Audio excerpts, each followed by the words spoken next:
Stage centrifugal pump પણ જોયા. હવે જોવાનું છે રેસિપ્રોકેટિંગ પંપ, જે પોઝિટિવ ડિસ્પ્લેસમેન્ટ પંપ છે. સેન્ટ્રીફ્યુગલ પંપ હતો એ રોટોડાયનેમિક પંપ હતો, આ એક પોઝિટિવ ડિસ્પ્લેસમેન્ટ પંપ છે. રેસિપ્રોકેટિંગ પંપ સમજીએ તો એમ નામ પરથી જ ખબર પડે એમાં રેસિપ્રોકેટિંગ મોશન યુઝ થતી હશે.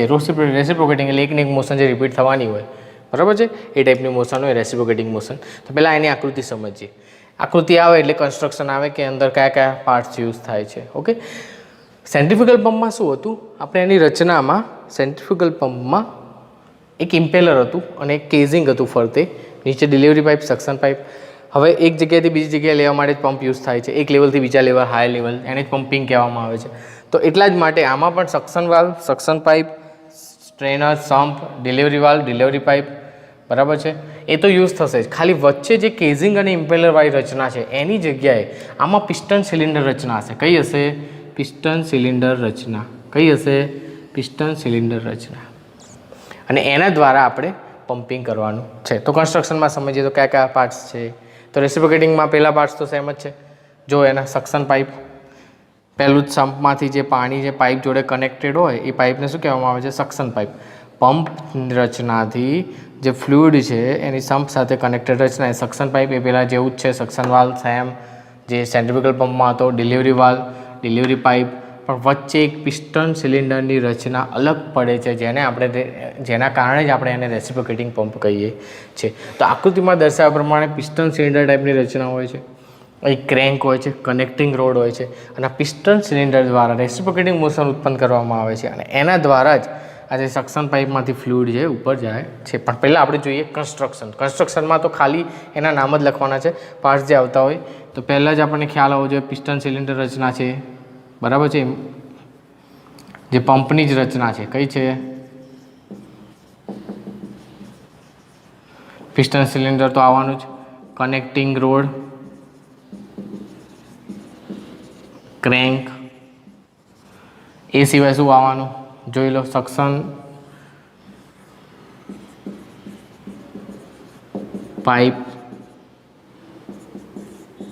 સક્શન વાલ્વ, ડિલિવરી પાઇપ,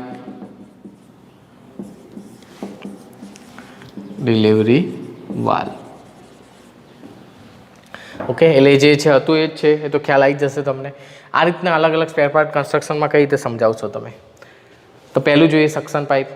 તો સમ્પથી લઈને પંપ સુધી કનેક્ટેડ એક પાઇપ, જેને આપણે કહીશું સક્શન પાઇપ, જ્યાં એક સક્શન વાલ્વ આવેલું છે, જે વન વે વાલ્વ છે, એટલે કે નોન રિટર્ન વાલ્વ છે. નીચે સ્ટ્રેનર પણ આપેલી છે, તો એ પણ લખી શકાય.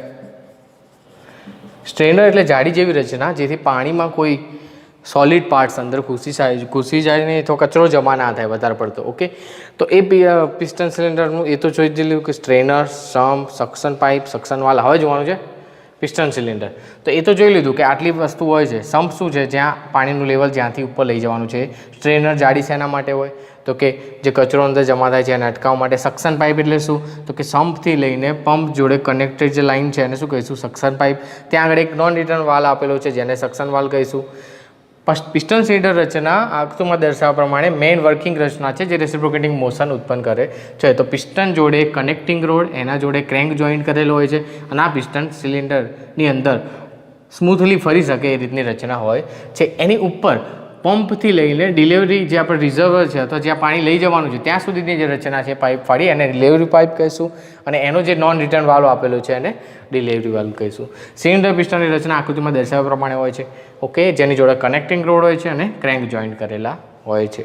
અને આ ક્રેન્ક પૂરા 360 રોટેશન દ્વારા પિસ્ટનને રાઈટ સાઈડ અને લેફ્ટ સાઈડ એટલે કે સાઈડ મૂવ કરાવી શકે છે. હવે એનું વર્કિંગ સમજીએ. આ તો રેસિપ્રોકેટિંગ પંપ થયું, એનું કન્સ્ટ્રક્શન. હવે જોઈએ વર્કિંગ. વર્કિંગમાં બસ સેમ એ જ રીતે જવાનું છે. આકૃતિમાં દર્શાવ્યા પ્રમાણે રેસિપ્રોકેટિંગની રચના બતાવેલ છે. રચનામાં એમાં જોઈએ તો વર્કિંગ કઈ રીતનું છે? તો સ્ટાર્ટિંગમાં પિસ્ટન જ્યારે સિલિન્ડરથી અહીં ઇનર ડેડ સેન્ટર લઈએ આપણે, આઉટર, ઇનર ને આઉટર, એ રીતે તમે ગમે તે લઈ શકો છો. પિસ્ટન જ્યારે સિલિન્ડરમાં એક સેન્ટર, એક વન ડેશ નામ આપવું હોય તો આપી શકો, 2 dash, inner dash, outer dash, તમારે જે રીતે આપવું હોય. સ્ટાર્ટિંગની સ્થિતિમાં પિસ્ટન છે સિલિન્ડરથી રાઇટવર્ડ ક્રેન્ક કે જે કનેક્ટિંગ રોડ જોડે જોઈન્ટ હોય છે અને ક્રેન્ક છે મોટર સાથે જોઈન્ટ હોય છે. મોટર ફરવાથી ક્રેન્ક પોતે રોટેટ કરે છે, એના દ્વારા કનેક્ટિંગ રોડ દ્વારા પિસ્ટન એ લેફ્ટથી રાઇટવર્ડ મૂવ કરે છે. એના કારણે વચ્ચે જે છે વેક્યુમ ક્રિએટ થાય છે, એટલે કે લો પ્રેશર ક્રિએટ થાય છે. હવે આ જે ડિલિવરી વાલ્વ છે એ કેવો છે? નોન રિટર્ન વાલ્વ છે, એટલે અહીંથી કંઈ ફ્લુઇડ આવવાનું છે નહીં. અહીં આગળ વેક્યુમ એટલે કે લો પ્રેશર ક્રિએટ થશે તો અહીંથી ફ્લુઇડ એ પ્રેશર પોતે ક્યાંથી પૂરું કરશે? તો અહીંથી ફ્લુઇડ ખેંચીને. તો એના કારણે શું થશે? સક્શન પાઇપ એટલે કે સક્શન વાલ્વ જે છે ઓપન થશે. એ વન વે વાલ્વ છે, એ આ સાઈડ ખુલશે, આ બી આ સાઈડ એન્ટ્રી આપશે. તો એના લીધે અહીંથી ફ્લુઇડ છે ઉપર ખેંચાશે જ્યારે પિસ્ટન લેફ્ટવર્ડથી રાઇટવર્ડ મૂવ કરે છે ત્યારે. હવે સેમ વસ્તુ ફરીથી પાછું રોટેટ કરે એટલે પિસ્ટન ક્યાં મૂવ કરશે? રાઇટવર્ડથી લેફ્ટવર્ડ. તો જો પિસ્ટન અહીંથી ક્યાં આવશે? આ બાજુ. તો શું કરશે? આને પ્રેશરાઇઝ કરશે અને ફ્લુઇડ ક્યાં જશે? અહીંયા ના, અહીં તો એન્ટર થશે જ નહીં, વન વે વાલ્વ છે. તો ક્યાં જશે? ઉપરની સાઈડ. એ ઉપરની સાઈડ જશે એટલે ઓટોમેટિક ડિલિવરી વાલ્વ ખુલી જશે અને ડિલિવરી પાઇપ દ્વારા ઉપર જમા થશે. ફરીથી સેમ પ્રોસેસ, પિસ્ટન એકવાર અહીંયા આવી ગયું પાછું જશે તો એ વખતે આ વાલ્વ તો ખુલશે જ નહીં એટલે આ વાલ્વ ખુલશે, લો પ્રેશર ક્રિએટ થશે, અહીંથી ફ્લુઇડ અંદર જશે, પાછું ઉપર જશે. રેસિપ્રોકેટિંગ પંપ તમે ક્યાં જોયેલો છે? તો તમે જે હેન્ડ પંપ યુઝ કરો છો પાણી ખેંચવા માટે, તો એ જે હેન્ડ પંપ છે એ રેસિપ્રોકેટિંગ પંપ જ છે. ખ્યાલ આવ્યો? એટલે આ થયું રેસિપ્રોકેટિંગ પંપની કન્સ્ટ્રક્શન અને વર્કિંગ. તો એ ખાસ પૂછાય છે. રેસિપ્રોકેટિંગ પંપ પણ આઈએમપી છે. એ સિવાય રેસિપ્રોકેટિંગ સેન્ટ્રીફ્યુગલ પંપનો ડિફરન્સ અલગથી પૂછાય છે, બરાબર છે. પણ એ રેસિપ્રોકેટિંગ પંપની રચના જો પૂછાય તો આ રીતે થાય. હવે આમાં બીજી એક વ્યાખ્યા પૂછાય છે અથવા બીજી એક વસ્તુ પૂછાઈ શકે છે, જે છે reciprocating pump with air vessel. શું છે? વિથ. તો એ ખાસ જોવાનું છે reciprocating pump with air vessel, બરાબર છે. એ બી મોસ્ટ આઈએમપી છે reciprocating pump with air vessel. હવે રેસિપ્રોકેટિંગ પંપ તમે જોયો એમાં કંઈ ખાસ છે નહીં, મતલબ કે એક simple suction pipe delivery valve વચ્ચે પિસ્ટન સિલિન્ડરની રચના એ જ ટાઈપની રચના છે. પણ હવે જોવાનું છે એર વેસલ્સ. એમાં શું થશે? બે એર વેસલ ગોઠવાશે, બરાબર છે. અને કેમ જરૂર પડી એ પણ કહું. હવે અહીં જુઓ તમે, અહીંથી પિસ્ટન જ્યારે લેફ્ટવર્ડથી રાઇટવર્ડ મૂવ થાય છે ત્યારે ફ્લુઇડ અંદર આવે છે અને દબાવે છે ત્યારે ફ્લુઇડ બહાર નીકળે છે. પણ પાછો જ્યારે રિટર્ન આવશે એ વખતે ડિલિવરીમાંથી કોઈ જ ફ્લુઇડ ડિસ્ચાર્જ મળતો નથી. એટલે તમે પણ જો હેન્ડ પંપ યુઝ કરો હોય તો તમને ખ્યાલ જ છે કે હેન્ડ પંપમાં પાણી છે એ ધીમે ધીમે આવે છે. કેવી રીતે આવે છે? ધીમે ધીમે. જ્યારે તમે પિસ્ટનને રાઇટવર્ડથી લેફ્ટવર્ડ મૂવ કરશે ત્યારે જ પાણી આવશે. ખ્યાલ આવે છે? એક જ મોશનમાં પાણી આવશે, યા તો અપર યા તો ડાઉનવર્ડ. તમે જે હેન્ડ પંપ યુઝ કરો છો એમાં અહીંયા આપણે પિસ્ટનની રચના જોઈએ તો રાઇટવર્ડ અને લેફ્ટવર્ડ. તો એનો જે ડિસ્ચાર્જ છે કન્ટિન્યુઅસ આવતો નથી. આ પ્રોબ્લેમ સોલ્વ કરવા માટે રેસિપ્રોકેટિંગમાં એર વેસલ જોઈન્ટ કરી દેવામાં આવે છે. શું કરી દેવામાં આવે છે? એર વેસલ જોઈન્ટ કરી દેવામાં આવે છે. તો એની રચના જોઈએ તો આ ડિલિવરી વાલ્વ ડિલિવરી પાઇપ તમને ખ્યાલ જ છે એટલે ભૂસી નાખું છું. પિસ્ટન સિલિન્ડર રચના તમને ખ્યાલ જ છે એટલે ભૂસી દઈએ. હવે જે છે એક જોઈન્ટ કરી દેવાનું છે એર વેસલ. એ એક ડિલિવરી વાલ્વ પાસે અને એક સક્શન વાલ્વ પાસે.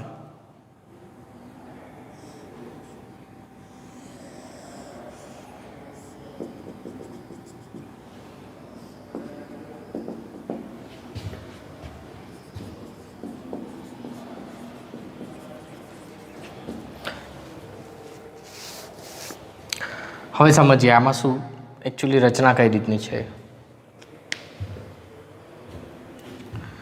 તો અહીં જુઓ તમે બે એર વેસલ ગોઠવેલા છે. હવે આપણને ખબર છે કે આમાં ડિસ્ચાર્જ કન્ટિન્યુ મળતો નથી. રેસિપ્રોકેટિંગ પંપમાં આપણને કન્ટિન્યુઅસ ડિસ્ચાર્જ એટલા માટે નથી મળતો કારણ કે પિસ્ટનના બંને વર્કિંગ સ્ટોક નથી. એક સક્શન સ્ટોક છે અને એક કોમ્પ્રેશન સ્ટોક છે. મતલબ એક પહેલી પ્રોસેસ દરમિયાન અહીંથી પાણી શોષાશે અને બીજી પ્રોસેસ દરમિયાન એને ધક્કો લાગશે અને ડિલિવરી વાલ્વ દ્વારા આપણને મળશે. પણ જ્યારે એર વેસલ ગોઠવવામાં આવશે ત્યારે શું ફરક પડશે?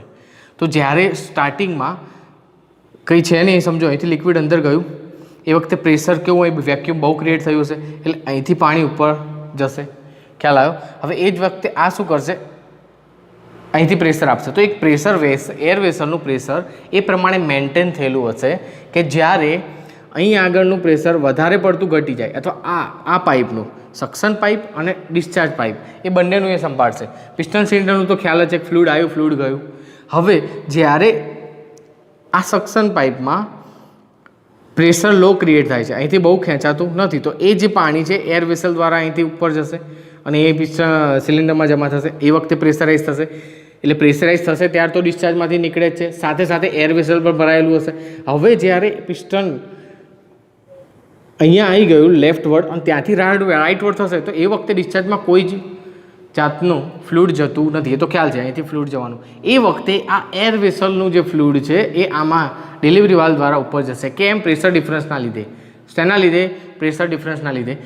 જ્યારે હાઈ પ્રેશર આવશે ત્યારે એર વેસલ ભરાઈ જશે અને પછી જ્યારે જે એકચ્યુઅલ પ્રેશર છે એનાથી લો થશે ત્યારે ઓટોમેટિક આ ડિસ્ચાર્જ થઈને એમાં થઈ જશે. એર વેસલમાં એ રીતના પ્રેશર રાખેલા જ હોય છે, જેથી શું થાય કે જ્યારે ડિલિવરી પાઇપમાંથી કોઈ ડિસ્ચાર્જ આવતો નથી ડિલિવરી વાલ્વમાંથી, ત્યારે એ દરમિયાન એર વેસલમાંથી ફ્લુઇડ લઈને ડિલિવરી વાલ્વમાં આપશે. સેમ વસ્તુ જ્યારે અહીંથી કોઈ ડિસ્ચાર્જ આવતો નથી ત્યારે એર વેસલમાંથી લઈને તમને સિલિન્ડરમાં આવશે. એટલે ઇનશોર્ટ એર વેસલ રાખવાથી શું થશે કે જે ડિસ્ચાર્જ કન્ટિન્યુઅસ રહેતો નથી એ કન્ટિન્યુઅસ રહેશે. એકચ્યુઅલ પ્રેશર જોડે ડિફરન્સના આધારે જ છે. જો એકચ્યુઅલ પ્રેશર જે છે જેના પર કામ કરી રહ્યું છે એના કરતાં વધારે પ્રેશર હશે ત્યારે એર વેસલ ભરાશે, એનાથી ઓછું પ્રેશર હશે ત્યારે એર વેસલ ખાલી થશે. ઓકે, એટલે એ રીતે બે રીતે એર વેસલ ગોઠવી શકો છો. તો રેસિપ્રોકેટિંગ પંપમાં બે ક્વેશ્ચન પૂછાઈ શકે છે. રેસિપ્રોકેટિંગ પંપ તો તમારે આકૃતિ દોરીને જો સમજાવી દેવાની છે, કન્સ્ટ્રક્શન અને વર્કિંગ. પણ જ્યારે એમ પૂછે કે reciprocating pump with air vessel, ત્યારે બંને એર વેસલ ડ્રો કરીને સમજાવવાનું છે. આ ખાસ ધ્યાન આપજો. જો એર વેસલ ડ્રો નહીં કરી હોય તો 0 માર્ક્સ પણ આપી શકે છે. એટલે reciprocating pump with air vessel અને reciprocating pump without air vessel, એ બે ક્વેશ્ચન થયા. એર વેસલ શેના માટે હોય તો જે કન્ટિન્યુઅસ ડિસ્ચાર્જ છે એમાં બહુ ફેરફાર થશે નહીં, ડિસ્ચાર્જ કન્ટિન્યુ રહેશે એટલા માટે. આની પહેલાં ડિસ્ચાર્જ કેવો હતો? આયો બંધ થયો, આયો બંધ થયો. ટૂંકમાં ફ્લો છે એ કન્ટિન્યુઅસ રહેતો નહોતો, પણ એર વેસલ પછી રહેશે. લોસ આમાં ડિસએડવાન્ટેજ શું છે તો કે હવે લોસીસ કેવા છે? વધી જશે. કારણ કે પેલું ખાલી પાઇપનો ફ્રિક્શન લોસ લાગતો હતો, હવે તો એર વેસલમાં પણ જાય છે આવે છે, જાય છે આવે છે, તો એના લીધે જે લોસીસ છે એ પણ વધી જશે. તો આ થયો એર વેસલ સાથે તમારું જે રેસિપ્રોકેટિંગ પંપ. એટલે ખ્યાલ આવ્યો. યુનિફોર્મ ડિસ્ચાર્જ મેળવવો હોય ત્યારે આપણે એર વેસલનો યુઝ કરવાના છીએ. અને એર વેસલના લીધે એક્સલરેશન હેડ પણ જોવા મળશે, કારણ કે અહીંયા આગળ જે આનો પ્રવેગ છે એમાં વધારો ઘટાડો પણ વધારે થવાનો, એના લીધે પણ લોસીસ વધી શકે છે. અને હાઈ સ્પીડ હોય બરાબર છે ત્યારે પણ આપણે ફ્લોર સેપરેટલી કરવો હોય સારી રીતે તો આમાં થઈ શકે છે, જ્યારે એર વેસલ જોઈન્ટ હોય ત્યારની વાત છે. ઓકે, અને આ નોકિંગ પણ જે અવાજ છે એ વિધાઉટ એર વેસલ વધારે આવે છે. તમે જોશો ને ત્યારે ખ્યાલ આવશે. ડિપેન્ડ છે જો કે આના ઉપર કન્સ્ટ્રક્શન ઉપર, એટલે કોઈ લખી નહીં શકાય. પણ એર વેસલ હોય તો તમારે જે અંદર જે લો પ્રેશર ક્રિએટ થતું હતું એનો જે ક્યારેક અવાજ ઉત્પન્ન થઈ શકે છે, જે થતો નથી. કારણ કે એ વખતે એર વેસલ જ્યારે લો પ્રેશર હશે સક્શન પાઇપમાં ત્યારે પૂરું એર વેસલ એમાંથી જે ફ્લુઇડ છે ખાલી થઈને આમાં જોઈન્ટ થશે. એ જ વસ્તુ ડિલિવરી પાઇપમાં જ થવાની છે.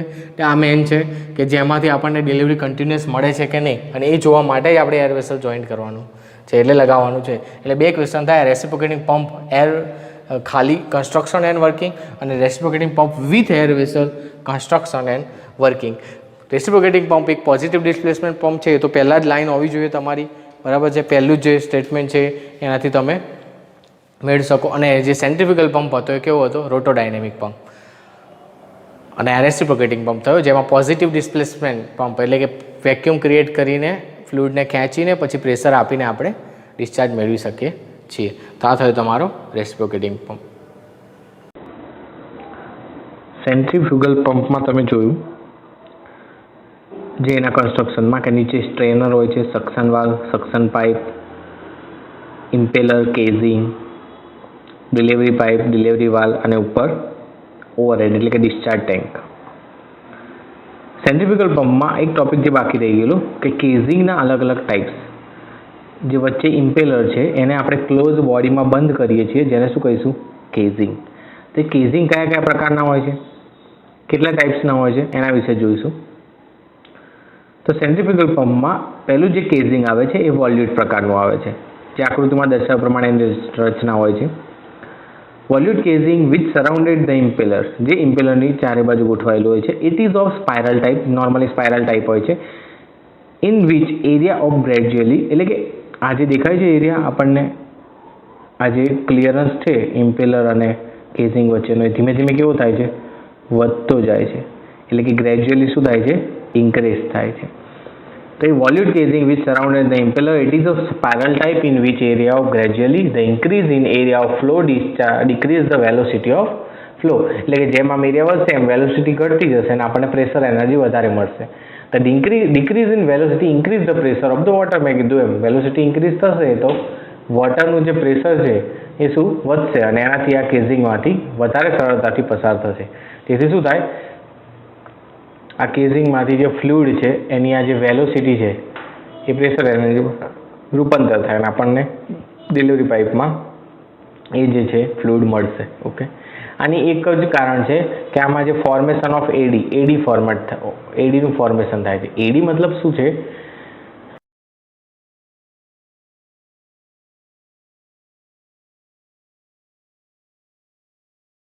એ સતત રોટેટ થશે. મતલબ એ વખતે પાણી કોઈ એનર્જી છે નહીં, જે ઇમ્પેલરની મોટાભાગની એનર્જી આ પાણી જ્યાં સુધી અહીંથી ધકેલાશે નહીં ત્યાં સુધી અંદર ફર્યા કરશે. તો એના લીધે આ એડી લોસ જોવા મળે છે, જેથી એની એફિશિયન્સી કેવી હોય છે, ઓછી હોય છે. સેન્ટ્રીફ્યુગલ પંપમાં કેઝિંગમાં જોવા જઈએ તો બીજી ટાઈપ્સનું જોવા મળે છે વોર્ટેક્સ કેઝિંગ. કેવું? વોર્ટેક્સ કેઝિંગ. એમાં કેઝિંગ સિવાય અંદર એક વોર્ટેક્સ ચેમ્બર એટલે અલગથી એક બંધ રચના આપેલી હોય છે ઇમ્પેલરની આજુબાજુ, જેને આપણે વોર્ટેક્સ ચેમ્બર કહીશું. તો આ સર્ક્યુલર ચેમ્બર છે એ વોર્ટેક્સ ચેમ્બર જેને આપણે કહીશું એ કેઝિંગ અને ઇમ્પેલરની વચ્ચે આવેલું હોય છે અને એ જે કેઝિંગ છે એને આપણે વોર્ટેક્સ કેઝિંગ કહેવામાં આવે છે. By introducing the circular chamber, the loss of energy due to the formation of AD is reduced to considerable extent. એટલે એફિશિયન્સી જે પહેલામાં એડી લોસ થતો હતો એની જગ્યાએ આમાં ઓછો થશે અને આપણને જે એના એફિશિયન્સી છે એ થોડી વધારી શકશું. એટલે એફિશિયન્સી પંપમાં જે વોલ્યુટ કેઝિંગમાં જે એફિશિયન્સી હતી એના કરતાં વોર્ટેક્સ કેઝિંગમાં વધારે જોવા મળશે. એના પછી જે કેઝિંગ ત્રીજા ટાઈપનું આવે છે સેન્ટ્રીફ્યુગલ પંપમાં, તો ડિફ્યુઝર ટાઈપ આવે છે. એમાં અલગથી ગાઈડલાઈન આપેલા હોય છે. તો આકૃતિમાં તમે રચના જોઈ શકો છો.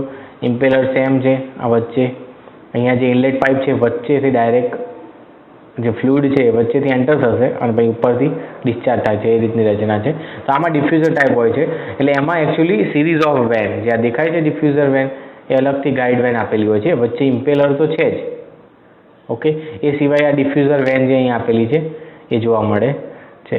તો એ વેનના લીધે શું થશે, a diffuser is actually a series of vents surrounding the impeller which accept the discharge of fluid from the impeller. Its efficiency reduce the velocity and in the case of multi-stage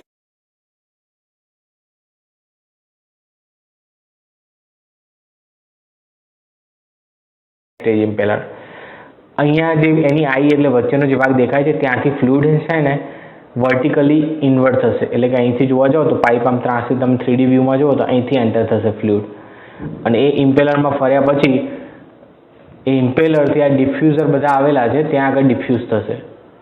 એટલે કે પાણી ત્યાંથી જશે અને pressure જે વધશે એના through અહીંયા એક જ જગ્યાએ આઉટલેટ છે ત્યાં આગળથી પસાર થશે. તો velocity fluid into vane turn channel એક ચેનલ તરીકે કામ કરશે. ઓકે, એક ચેનલ તરીકે અહીંયા આ બધી જ વેનો કામ કરશે અને આપણને ફ્લુઇડ માટે જરૂરી જે એની વેલોસિટી છે એનું પ્રેશર એનર્જીમાં પણ રૂપાંતર કરી દેશે. આ ડિફ્યુઝર કેઝિંગ એ mainly use in vertical turbine and multi stage ટર્બાઇનમાં યુઝ થાય છે. High head pump for maximum pump reliable and where high efficiency is major important ત્યાંનો યુઝ થાય છે. High efficiency is not the only advantage for a diffuser pump. ખાલી high efficiency એક advantage નહીં પણ ડિફ્યુઝરના ઘણા પણ બીજા પણ ફાયદા છે એવું કહેવા માંગે છે. એટલા માટે ડિફ્યુઝર પણ યુઝ કરીએ છીએ. તો બે ટાઈપના આવે છે, ત્રણ ટાઈપના થયા તમારે. એક વોલ્યુટ કેઝિંગ ટાઈપ, વોર્ટેક્સ ટાઈપ અને ત્રીજું જે આવ્યું એ કે ડિફ્યુઝર ટાઈપ. તો આ ત્રણ ટાઈપના કેઝિંગ હોય છે, બરાબર છે.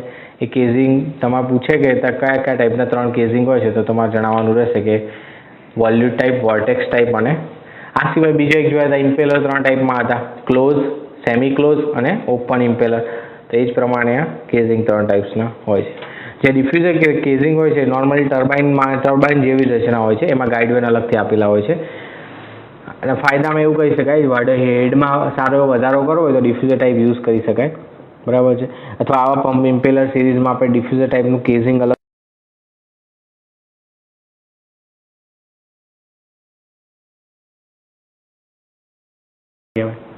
તો તમને ખ્યાલ જ છે રેસિપ્રોકેટિંગ પંપની મેં સમજાવ્યું એમ અત્યારે કે એમાં પણ એવું જ છે, પણ એમાં જે પેલામાં ઇમ્પેલરની કેઝિંગની રચના હોય છે એની જગ્યાએ આમાં શાની રચના હોય છે?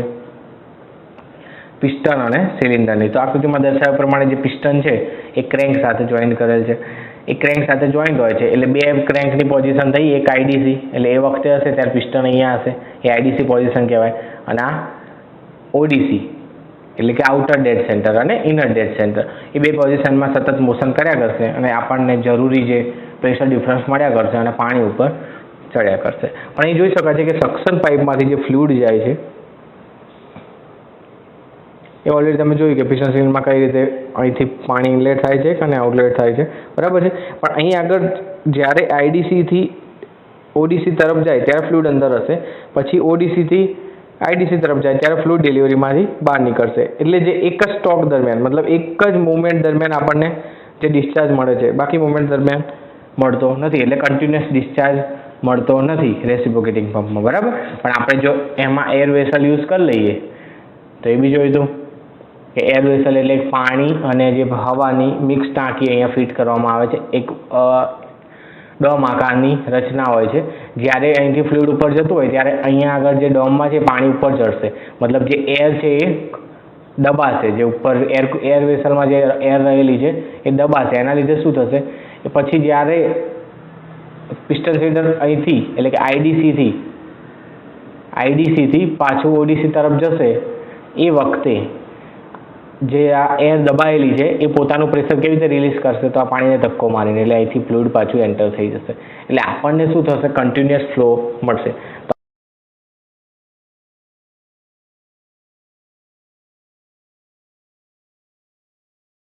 જોઈ લેવાનું, બરાબર છે. હવે આપણે બંને વચ્ચેનો ડિફરન્સ જોઈ લઈએ, બહુ ખૂબ જ આઈએમપી છે કે રેસિપ્રોકેટિંગ પંપ અને કોમ્પ્રેસર સેન્ટ્રીફ્યુગલ પંપ એ બંને વચ્ચેનો, બરાબર છે. સેન્ટ્રીફ્યુગલ પંપ એટલે એ તો પહેલો જ ક્વેશ્ચન તો એ થઈ ગયો આપણે, રોટોડાયનેમિક પંપ છે, અને જે રેસિપ્રોકેટિંગ પંપ છે એ આપણે પોઝિટિવ ડિસ્પ્લેસમેન્ટ પંપ છે. જે સેન્ટ્રીફ્યુગલ પંપ છે એમાં જે ફ્લો મળે છે સ્ટેડી અને ઇવન હોય છે. એ તો મેં કીધું કે ઇમ્પેલર એકવાર ફરવાનું ચાલુ કરશે, પ્રાઇમિંગ કરેલું હોય તો ફ્લુઇડ છે આપણને કન્ટિન્યુઅસ મળવાનું છે. જ્યારે આમાં ઇન્ટરમિડિયન્ટ મળવાનું છે, પલ્સેટિંગ મળવાનું છે, કારણ કે જે આઈડીસીથી ઓડીસી તરફ જશે પિસ્ટન ત્યારે ફ્લુઇડ છે એ એન્ટર થશે અને ત્યાંથી ઓડીસીથી પાછું આઈડીસી તરફ જશે ત્યારે ફ્લુઇડને પ્રેશરાઇઝ કરીને આપણને ડિસ્ચાર્જમાં મળશે. ઓકે, એટલે સ્ટેડી અને ઇવન સેમાં સેન્ટ્રીફ્યુગલ પંપમાં મળે છે, અને ઇન્ટરમિડિયન્ટ એન્ડ પલ્સેટિંગ મતલબ જે ફ્લો છે એ આપણને એક કન્ટિન્યુઅસ મળતો નથી રેસિપ્રોકેટિંગમાં, બરાબર. એર વેસલ યુઝ કરો તો થોડા પ્રમાણમાં તમે કન્ટિન્યુઅસ મેળવી શકો છો. તો એ બે ટાઈપ્સ થયા ડિફરન્ટ ટાઈપ્સ ઓફ પંપના, બરાબર છે. સેન્ટ્રીફ્યુગલ પંપ રેસિપ્રોકેટિંગમાં એક પોઈન્ટ એ લખી શકાય. તો બીજો પોઈન્ટ જોઈએ તો ફોર લાર્જ ડિસ્ચાર્જ સ્મોલ હેડ એટલે કે લાર્જ ડિસ્ચાર્જ વધારે પ્રમાણમાં પાણી ઉપર લઈ જવું હોય, ડિસ્ચાર્જ વધારે જોઈતો હોય અને જે હેડ છે એ ઓછો હોય ત્યારે આનો યુઝ કરવામાં આવે છે. પણ જો હેડ વધારે હોય, બરાબર, વધારે પ્રેશર જોતું હોય તો આપણને સ્મોલ ડિસ્ચાર્જ જોતો હોય તો રેસિપ્રોકેટિંગ પંપ યુઝ કરીએ છીએ. રેસિપ્રોકેટિંગ પંપ એટલે તમે જ્યારે કાર વોશિંગ કે વ્હીકલ વોશિંગ માટે જાઓ ત્યારે એમાં જેટમાં જે હાઈ પ્રેશરાઇઝ ફ્લુઇડની જરૂર પડતી હોય ત્યારે આ ટાઈપનો રેસિપ્રોકેટિંગ પંપ યુઝ કરવામાં આવે છે, બરાબર છે. એટલે સ્મોલ ડિસ્ચાર્જ અને હાઈ હેડ માટે રેસિપ્રોકેટિંગ પંપ યુઝ થાય છે. નેક્સ્ટ જોઈએ કે જે centrifugal pump can be use for viscous fluid, oil, muddy water. આનો મતલબ સમજો તો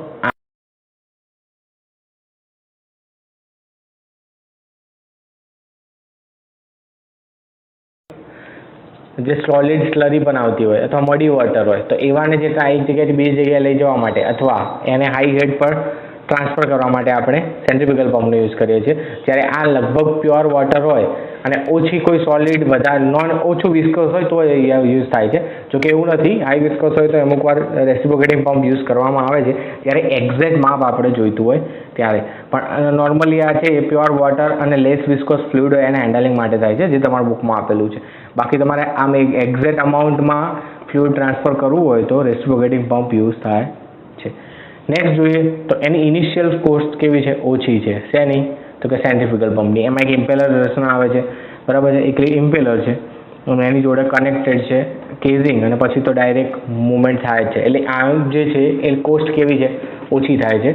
અને આની જે કોસ્ટ છે રેસિપ્રોકેટિંગની, કારણ કે પિસ્ટન, સિલિન્ડર, ક્રેન્ક એટલે એની કોસ્ટ કેવી થઈ જાય છે? હાઈ થઈ જાય છે. વત્તા આ જે છે જગ્યા પણ વધારે રોકે છે અને પેલું સેન્ટ્રીફ્યુગલ પંપ ઓછી જગ્યા રોકે છે. લગભગ ઇન્ડસ્ટ્રીમાં સૌથી વધારે સેન્ટ્રીફ્યુગલ પંપ જ યુઝ થાય છે. જ્યારે તમે એક્ઝેક્ટ અમાઉન્ટ ઓફ ફ્લુઇડ જોઈતું હોય અથવા હાઈ હેડ જોઈતું હોય ત્યારે રેસિપ્રોકેટિંગ પંપનો યુઝ કરવામાં આવે છે. સેન્ટ્રીફ્યુગલ પંપ છે can run at high speed પર રન કરી શકે છે. Can be couple directly to electric motor. એનું જે ઇમ્પેલર છે સેન્ટ્રીફ્યુગલ પંપની આકૃતિ જોતા રહેજો, એમાં જે ઇમ્પેલર છે એ ડાયરેક્ટ મોટર જોડે કનેક્ટેડ થઈ શકે છે. આમાં કેવું છે, લો સ્પીડ માટે જ કામ કરી શકે છે. બેલ ડ્રાઈવ આવે છે. કઈ રીતે બેલ ડ્રાઈવ? ડાયરેક્ટ પિસ્ટન સિલિન્ડરની રચના છે તો ક્રેન્ક જોડે તમે એની જોડે ડાયરેક્ટ તમે જોઈન્ટ કરી શકશો નહીં, મોટર ડાયરેક્ટ જોઈન્ટ કરી શકાશે નહીં. એટલા માટે આમાં બેલ ડ્રાઈવ જરૂરી બને છે અને લો સ્પીડ હોય એના માટે યુઝ થાય છે. હવે ઇનિશિયલ કોસ્ટ સેન્ટ્રીફ્યુગલની ઓછી હતી તો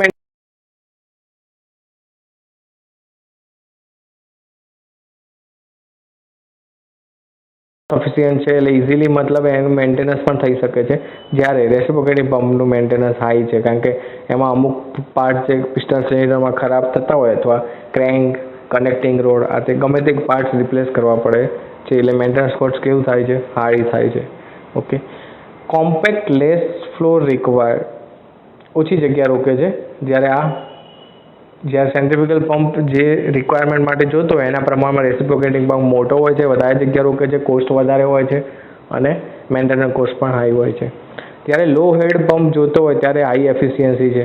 લો હેડ મતલબ એક નોર્મલી આપણે જે ઘરે યુઝ કરીએ છીએ મોટર એ સેન્ટ્રીફ્યુગલ પંપ જ હોય છે જે પાણીને ઉપર ચડાવવા માટે યુઝ થાય છે. એને આપણે કહીએ છીએ મોટર પણ એકચ્યુઅલી હોય છે પંપ. મોટર જોડે ડાયરેક્ટ પંપ કનેક્ટેડ હોય છે જેથી આપણે ઉપર ફર્સ્ટ ફ્લોર હોય, સેકન્ડ, થર્ડ અમુક હાઇટ સુધી પહોંચાડી શકાય છે. પછી જ્યારે 7th ફ્લોર કે 6th ફ્લોર હોય તો આપણી જે સિંગલ મોટર યુઝ કરતા હોય છે ઘરે એનાથી થઈ શકતું નથી. એટલે લો હેડ માટે અહીંયાની એફિશિયન્સી હાઈ છે પણ આ લો હેડ માટે આની એફિશિયન્સી ઓછી છે. એફિશિયન્સી તો હંમેશા સેન્ટ્રીફ્યુગલ પંપની રેસિપ્રોકેટિંગ પંપ કરતાં વધારે જ હશે. બરાબર છે, ખાસ યાદ રાખજો. એફિશિયન્સી એ સેન્ટ્રીફ્યુગલ પંપની જ વધારે હોય, પેલાની ઓછી જ હોય રેસિપ્રોકેટિંગ પંપની. યુનિફોર્મ ટોર્ક જોવા મળે છે. યુનિફોર્મ ટોર્ક મતલબ કન્ટિન્યુઅસ ફ્લો થાય છે. જે ઇમ્પેલર છે એ કન્ટિન્યુઅસ સ્પીડથી ફરવાનું છે એટલે યુનિફોર્મ ટોર્ક જોવા મળે છે. જ્યારે આમાં યુનિફોર્મ ટોર્ક જોવા મળશે નહીં કારણ કે પહેલું જે મોશન છે એમાં પિસ્ટન ખાલી અહીંથી વેક્યુમ ક્રિએટ કરે છે આઈડીસીથી ઓડીસી તરફ જઈને. એટલા માટે શું થશે, લો પ્રેશર ક્રિએટ થશે. પછી જ્યારે ફ્લુઇડ અંદર ભરાઈ જશે પછી ઓડીસી આઉટર ડેડ સેન્ટરથી ઇનર ડેડ સેન્ટર તરફ જશે ત્યારે હાઈ પ્રેશર જે ફ્લુઇડ છે એને હાઈ પ્રેશરથી ઉપર મોકલવું પડશે. ઇન શોર્ટ જે ટોર્ક છે એ યુનિફોર્મ રહેતો નથી. સિમ્પલ કન્સ્ટ્રક્શન છે, મેં પહેલાં જ કીધું.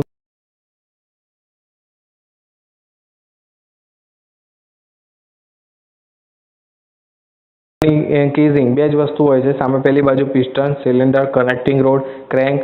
એટલે એનું કન્સ્ટ્રક્શન કેવું બને છે, વધારે કોમ્પ્લિકેટેડ બને છે અને જે સ્પેર પાર્ટ છે એ પણ વધારે પડતા જરૂર પડે છે. તો આ સેન્ટ્રીફ્યુગલ અને રેસિપ્રોકેટિંગ પંપનો તફાવત થયો તો તમને ખ્યાલ હોવો જોઈએ. આ ઇમ્પોર્ટન્ટ ટોપિક્સ જે થિયરીમાં ખાસ પૂછાય છે, સેન્ટ્રીફ્યુગલ પંપ અને રેસિપ્રોકેટિંગ પંપ. બીજો એક ફાયદો એ થશે, સેન્ટ્રીફ્યુગલ રેસિપ્રોકેટિંગ પંપ તમે ડિફરન્સમાં કરશો તો તમે અલગ પણ થિયરી પણ લખી શકો. રેસિપ્રોકેટિંગ પંપ વિથ એર વેસલમાં અને સેન્ટ્રીફ્યુગલ પંપમાં. તો આ થયા તમારે સેન્ટ્રીફ્યુગલ અને રેસિપ્રોકેટિંગ પંપ.